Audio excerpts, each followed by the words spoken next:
Hello, my name is Jean Casimir. I'm an Emma Bowen alum, class of 2014. I'm an associate producer at NBC Sports, and on behalf of the Emma Bowen Foundation, I'd like to welcome Roman Oben.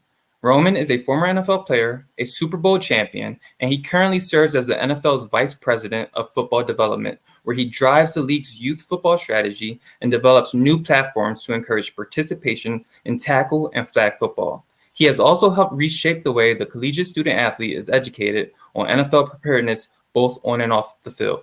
Roman, thank you for joining us. Thank you so much for having me, and I'm definitely looking forward to this discussion.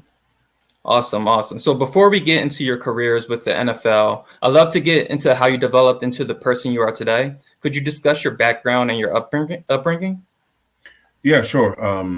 I was born in Cameroon, which is in Central Africa region, and born single mom and came to the States when I was 4 years old. Grew up in Washington, D.C., and so playing sports and playing football for me at a young age was just a way to just help build confidence and gain friends. And I didn't actually play organized tackle football until I got to high school. So, I wasn't thinking about dreaming of the NFL when I was 9 years old. I was just trying to adjust to living in a new country and learning how to speak English and all those things. But I'm definitely, you never know how the end of the movie is gonna finish. So, but I definitely appreciate that the game is done a lot for me, college education, financial stability, and what have you. Awesome. So like you said, you had to learn a different language, and that's all along with like moving to a new country, being raised by a single mother, like you said, that presented a few challenges. So what did you learn specifically from your mother in terms of like how to face adversity? And I've told this story to a few people, but like my mom was, I remember my mom, she was taking like 18 credits a semester, going to night school. I would go to school, go to some after school program for parents who work. When you're under 12, you're not supposed to be in your apartment by yourself or whatever that age is. And so I would go from school to the after school program. My mom would pick me up after work, and I would actually sit in the back of her classroom, which was at night school. This is like first, second, third grade. So I literally grew up. It seems like I grew up in the classroom. So needless to say, education was definitely important. But learning those values of character, resiliency, and just trying to accomplish a goal no matter what. Those are some of the things I learned in the early age. And I would probably say that that's what actually helped me be a better football player, because it kept me focused on the task at hand. So moving on to football, how'd you get started into football? Was that a sport that you were interested in when you moved over? No, but just by virtue, growing up in Washington D.C., just like any major city on the East Coast, D.C., Philly, Baltimore, those. Every kid wants to play basketball. So growing up in the '80s, you wanted to play basketball for Georgetown, and not everyone was good enough to play basketball for Georgetown, obviously. But I grew up. I didn't play football until 10th grade, and when you're, I don't know, I'm 6 feet tall, 200 pounds, probably 13, 14 years old. That makes you a football player by default. And so I didn't actually play till 10th grade. Ninth grade, I missed tryouts because my mom didn't know that football starts really in the summer and you got to try out in June, July, and all that stuff. And so I had to wait a whole nother year to play. So I was getting ragged a lot by like, why don't you play football, man? You're so big, you should play football. So I definitely played the next year, and then I went from there. Okay, so after a stellar high school career, you decide to attend the University of Louisville, where you were a two-sport athlete. You were vice president of the Alpha Pi chapter of the Alpha Phi Alpha fraternity, and then you graduated with a bachelor's degree in economics. The current Emma Bowen Fellows are in college now, and they're involved with extracurricular activities along with internships. Can you give them just some advice on how you were able to prosper with so many responsibilities at hand? Well, I think going back to the story that I shared about my mom, like I watched her, and honestly, I was a front row passenger in her grind and going to class, night school, working, raising a child. Weekends she was working. I didn't. I'm not going to say I raised myself because my mom was definitely involved in my life, but I think what I would tell a college student is now that you're really preparing for a world and a life that you don't know what the world's going to look like at age 30, but you can always maximize your time as much as possible. Maximize all your resources, on campus, off campus, and so I didn't have a mentor per se. I just figured out like how to succeed within the framework of what the options I had. So at University of Louisville, I would find out who the alumni are and the Booster Club and all those things. Those people that are sponsors. I'll write letters to people and say, I'd love to learn more about your business. I'd love to learn. I did have a mentor. I was an econ major at Louisville. I had a mentor. It was actually Tom O'Hearn, who they assigned to me, which I would like go to lunch with him and kind of learn about the hotel business. I didn't want to learn the hotel business per se, but he was just a good person just to run ideas by. And I think sometimes you have to value, I would say this generation, you have to value someone that's done something successfully for a long period of time, no matter what the scope of work or his job or his or her job title is, because you're learning a process from that person. How did you think at certain, how did you address certain issues at certain critical moments in your life? You've got to figure out maybe there are other opportunities and things like that. So he just gave me some just good feedback. But again, I feel blessed to say this, but like he always said that I had a good head on my shoulders, whatever that means. But I think a lot of kids now, a lot of college students now have a lot of resources. There's a lot of things on the internet. There's a lot of information. You just got to now almost get rid of the distractions and then figure out what type of information makes sense for where you're trying to go to. Because it's very easy to get distracted. So I would say that for a college student to just say, look at all your resources internally, and you don't have to look that much further than what's on your phone, what's on your laptop, where you go to school, your teachers, your professors, successful people that have gone to the school that you go to that may be successful in the field of interest that you're in now. I say reach out to those people for sure, because trust me, a cup of coffee or a Zoom call, it doesn't cost anyone anything except their time. But your time is your most valuable asset for sure. Yes, I agree. I reiterate that networking has played a huge part in how I got where I am today. But moving over to your NFL career, I've been in sports media for the last couple of years. It's a constant theme that one of a professional athlete's favorite moment is the night they were drafted. You were drafted in 1996 by the New York Giants, becoming the first Cameroonian-born player to be drafted. How important was that night to you, and what do you remember most about it? It's funny. I didn't even think that I was the first Cameroonian-born player drafted until someone told me that like 2 years later. One of the writers in New York told me that. So, but you do feel this badge of honor that when you look at your journey, coming to the States from an African country, learning how to speak English, picking up habits and different values and things that aren't your own, having the inside of your house or apartment be Cameroon, and the outside I was in Washington, D.C., growing up in an urban area at a time where D.C. had the #1 crime rate in America, and my neighborhood now since it's gentrified. But by the time I got drafted, it's like I remember that day. Just you're thinking about everything. But the good news is, all those things prepared me for that moment. And the better news is, I don't like to say good news, bad news. The better news is that now you've got to reestablish like where do you want to get to now? How do you want to use these resources? Now you're here. It's not like winning the lottery. You win and that's it. Now, how do you utilize your resources so you can actually become more successful within the framework of being a pro athlete? So with that said, you get your first big NFL contract. So how did you manage your money, like coming straight out of college? Did you have any insight on kind of a financial responsibility? I really didn't, honestly. All I knew was that I was cheap and I didn't want to buy a bunch of junk. And so I got drafted in 96. And so, some of the people listening are probably born around that time, but I think that was the time when in New York, when Bad Boy was huge and you're seeing like everyone like Wu-Tang and P. Diddy and all these guys at the club. And so that culture of excess was prevalent. And I just try to make smart decisions and the people that I would speak to and say, look, get one car, don't buy a bunch of crazy stuff. Don't buy a plane ticket to Vegas or Miami, South Beach the day before. And it's like $2,000. Like just try to be smart about how you move. And then over time, you just pick up different habits and you start to learn about insurance and and the value of real estate and things like that. And so I always say sometimes you may not have a mentor in a traditional sense in the financial realm or whatever realm of interest, but you also can learn from other people's mistakes. And so in an NFL locker room, like any building, you got people that do things well. You've got things that don't do things as well. And you also have to learn from those guys that are, 35, 36, got done playing. Now they're done with football. How are they moving around? Who's really successful and who's not as successful? Just like when I was in college, I would look at the folks that graduated that would come back. Hey, I'm in grad school. I'm in law school. And then you'd have guys that are just, hey, I'm still trying to figure it out. I'm trying to get an internship. So you learn from that. You say, hey, I want to make sure that I'm in my best position possible to succeed when I get in that position.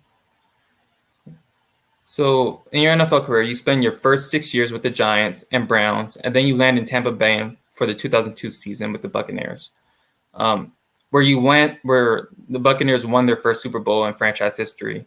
And then you also made 10-year-old Gene cry in the process as you beat his beloved Eagles in the NFC Championship game. But I digress. Talk to me how amazing that season was and what was different about that year. The interesting part of that season, I played for the Browns the year before, and I suffered a knee injury. I got put on the draft expansion list when the Texans were coming, and then when they didn't draft me, then I got cut from the team. I was a salary cap casualty, if you will. I mean, that's a popular term in sports. And so I was without a team, recovering from a knee injury from February until May. So, and I had a 8-month-old kid, and just got married. I mean, it wasn't exactly the easiest time to transition. So, but again, I go back to the journey. When I got the call and I went out and did a workout for them, and it went well. I signed with the team, a 1-year deal. It wasn't like some big mega free agent deal. It was like you signed a 1-year deal. I knew that it was a good team and they had a chance to go to the Super Bowl, at least go to the playoffs. And I knew that going to a better team was at least going to give me the ability to perform on a better stage. I actually had given a verbal commitment to the Ravens, and they weren't as good back then. They were transitioning from that 2000 Super Bowl, and they were just, go through some changes. I felt like the Buccaneers were put in the best position to succeed. So lesson number one was making sure that you have the right platform to succeed. And in a sports sense, you see a lot where a lot of athletes will take less money or whatever to go to just a better team, because the perception of your career when you're a part of a winning team is different than when you're a part of a losing team. And so it definitely was special because I signed a 1-year deal, veteran minimum, without any guarantees, and then I had to go earn it. I had to go get it, and we had Pro Bowlers on that team, guys that were really good, and it felt good to get through that season and be one of the reasons why the team became successful and ended up winning, the Super Bowl. You spoke about your journey and how you just had a son. And so now you have 2 sons that are in different stages of their football journey with RJ and Andre. RJ is playing football at Duke University, and Andre is a junior in high school and in the midst of visiting colleges. What advice have you given them as they grow up to become men, specifically Black men in this society? Well, I think you should look no further than what's gone on the last year in this country, the last year and a half. Some of the critical issues that have really been heightened for just men and women of color, Black and brown men and women. I was born in 1972. I'm never afraid to show my age, but my sons were both born in 2001, 2004. So, I mean, I go back to Trayvon Martin, the Trayvon Martin issue, and it hit me last year in June. Literally this time last year, we were dealing with the George Floyd murder and all the Breonna Taylor. We're dealing with all those things, and we're glued on the TV every day. And it hit me that my sons have grown up literally since they were 8, 9 years old, watching, young Black men and women get killed on their phones. Like, that's what they've seen. Like, that's traumatic. I might have seen a police line as a kid, or a chalk line, or the yellow police tape, or, you're around if somebody gets shot, everyone keeps people away. But to physically see that, like, it's like, imagine me every year on a VHS tape seeing someone get killed by a policeman or whatever. And so what I have told them is that the world isn't perfect, as they know. It's definitely not perfect for people of color. But we have to make sure we educate ourselves properly. We have to make sure that we're just aware The weapons that I needed to fight this world at 15, 18, 21 are different than the weapons that they need, because they're going to deal with a different world. And so I just tell them to always be prepared, always, having that discussion with them as a Black parent about how to act when you leave the house versus how to act around police. And that just doesn't even give you a guarantee. So there was a lot of anxiety, honestly, this time last year, and things that we're still dealing with. But I'm just glad that, again, I talked about having a single mom growing up, but I'm just glad that I was just present in their lives, and they had me to run ideas by and for me to give them perspective. I don't inundate them. When I was your age, I had things a lot tougher. I try not to do that, but I just give them perspective. And I say the things that I was dealing with in the 80s and 90s growing up were real. I mean, the murder rate in DC was real back then. The things they're dealing with now, the cyber harassment, the cyber crimes, the videos, the constant information on your phone, a lot of the junk and garbage that's always on social media. Life isn't a highlight. Life isn't a 30. So I've tried to just give them the reality. And I've also said that I'm not perfect. Worst thing that parents will do is create this world that they had. And, I went to class, I got all A's, I didn't get in trouble, I didn't drink, I didn't do. No, yes, you did. So as a parent, I just try to be as honest as I can. And I think that'll at least give them a sense of normalcy when they go through their own trials and tribulations, when it's time for them to grow. And eventually I want them to be, have families and what have you, and make sure that they're successful for the world that's coming in 10, 15, 20 years that they haven't seen yet. Okay, so you touched on your mental health and how last year kind of impacted you, but what ways did you kind of tend to your mental health when you kind of felt overwhelmed with all the police murders that happened last year, and then George Floyd, Breonna Taylor, being broadcasted on the news 24/7? How did you kind of deal with that? Well, sometimes I just refuse to watch it. Sometimes I refuse to look at things that people will send you. There were 20 videos circulating on Instagram every day. And then as soon as you open up your inbox, your DMs, there's all these videos and all this stuff going on, all these opinions on top of the pandemic. And so I knew that I had to protect my mental health at all costs, honestly. As a Black man, I still had to absorb it. And I think sometimes when you're the pillar or you're a leader and you always have to have the answers, you've got to protect yourself too. Who do you go to when you need something? And so I try to create a circle of men, Black and brown men that were leaders in the sports industry, some that worked for the Giants and the Browns and news media industries. And we were actually really dealing with the same thing. How do we talk to our kids? How do we talk to our families? But how do we make sure that we're okay so that we can wake up and still be leaders amidst all this mess and chaos that was going on in the world? And so that helped me, and thank God for the Peloton bike and and getting on that thing every day. And I try to lose weight and try to stay in shape. And just, for me as an athlete, I mean, I'm always going to be an athlete, even when I'm 90 years old. Working out and just focusing on just your mental disciplines is something that I think for me mentally has always been something that as my go-to when you talk about self-care. I'm not it was hard to get a haircut and all those things that we had to deal with last year, but I just tried to make sure I just worked out every day, started to read, sometimes take your mind off of some of those things. And because there was enough out there that showed you how bad things were. You have to make sure that you're protecting yourself and just recharging your battery in your best way possible. And obviously everyone recharges their battery differently, but I'm glad I used exercise and just positive thinking and creating a circle of young men, similar, colleagues that we would talk about some of these issues.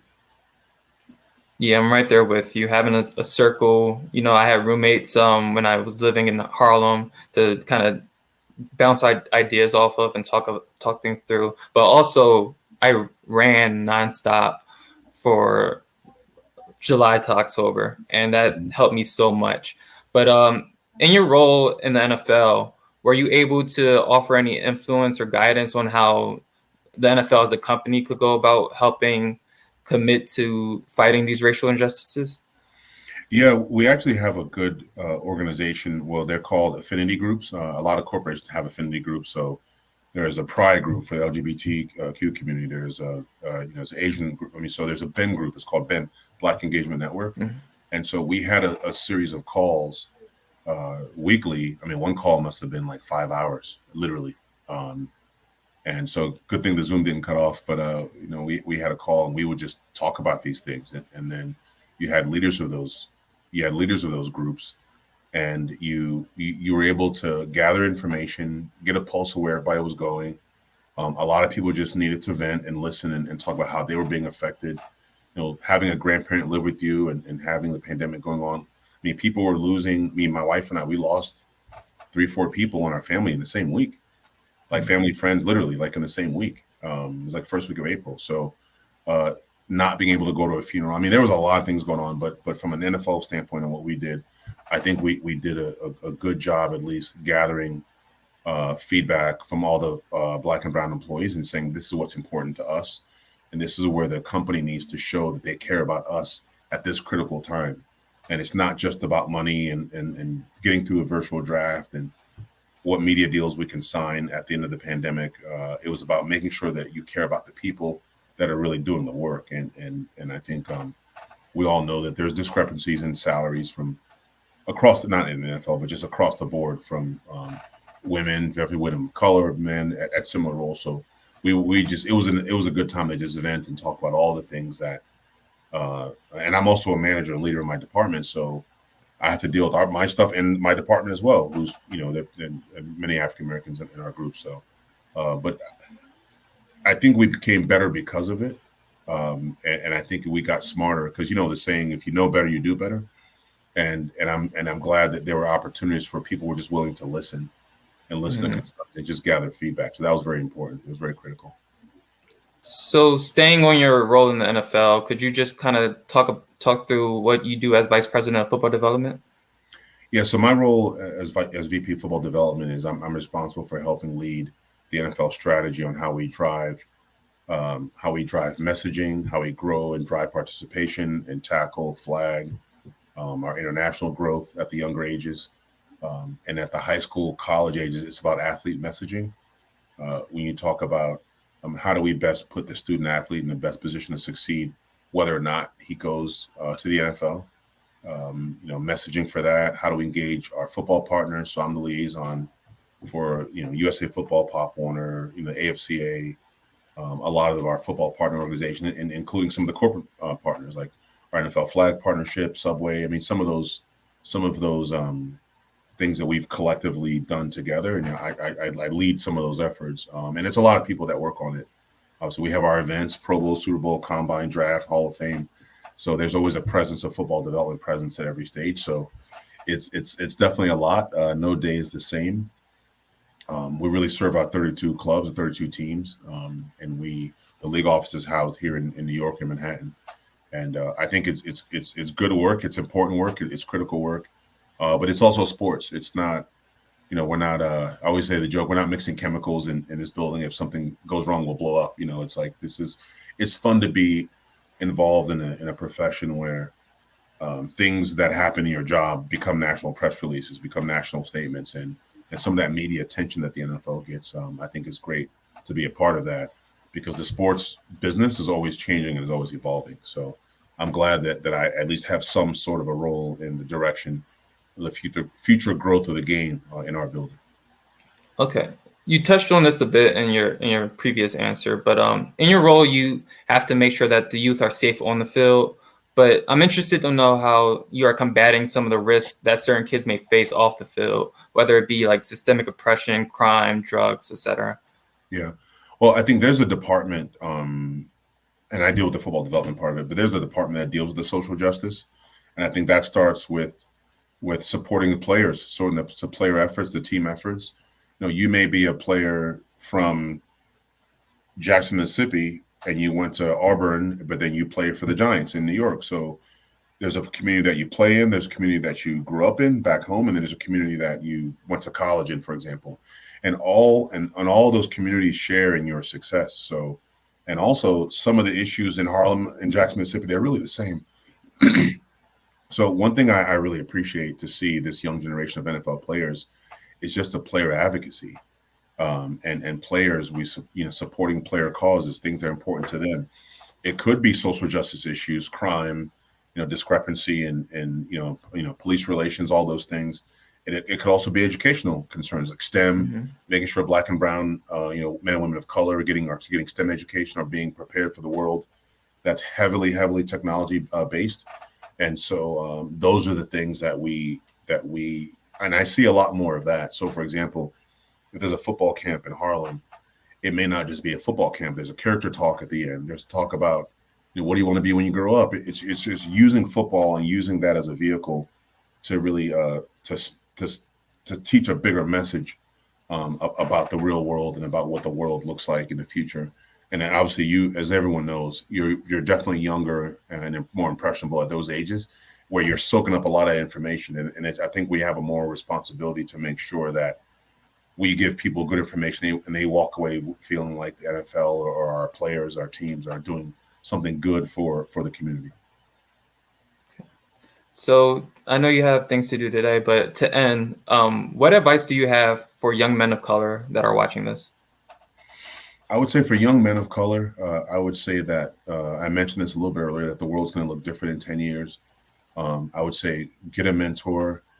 Don't be afraid to email someone. Don't be afraid to learn about yourself. Don't be afraid to understand maybe what you don't like.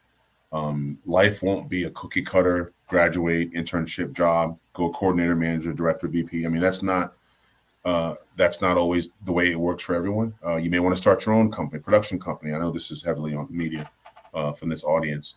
And it's just important to just understand process, learn about yourself, learn about the interests you have, because the things that you're really more interested in, you're probably you're going to be more successful.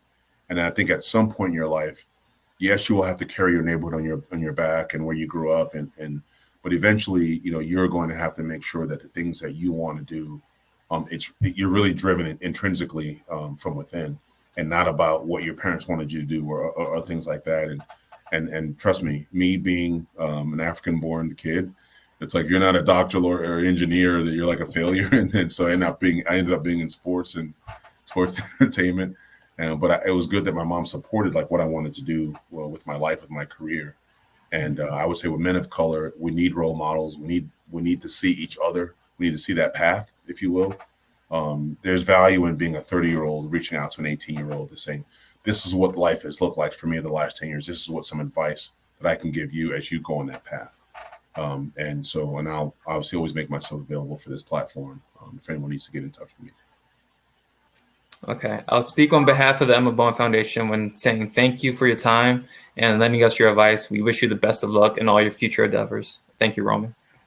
Thank you, Jean. My pleasure. And I hope to see you again. Likewise.